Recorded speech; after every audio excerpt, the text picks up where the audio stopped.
Point যারা পাচ্ছে তাদের অবস্থা কিরকম, বা যারা ফেল করছে।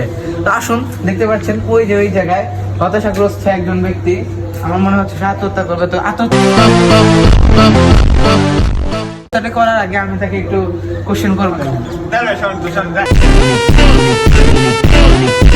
2 পয়েন্ট পাওয়ার কারণে আমারও আম্মা এরকম অবস্থা করছে। আরে দেখতে পারলেন তো বন্ধুরা, 2 পয়েন্ট পাওয়ার ফলে এই লাঠিটি এখান থেকে সাথে কথা বলবো। কি অবস্থা? বেশি কিছু না, হাত ভাঙছে আর দাঁত দুটো পড়ে গেছে। দেখতে পারলেন তো, দাঁত দুটো পড়ে গিয়েছে এবং হাতটি ভেঙে গিয়েছে। আর শোনেন তো, লাভ দিত শোনেন। দেখ, এতে আমাদের কিছুই আসে না, আমাদের শুধু লাগবে চ্যানেলের ভিউ।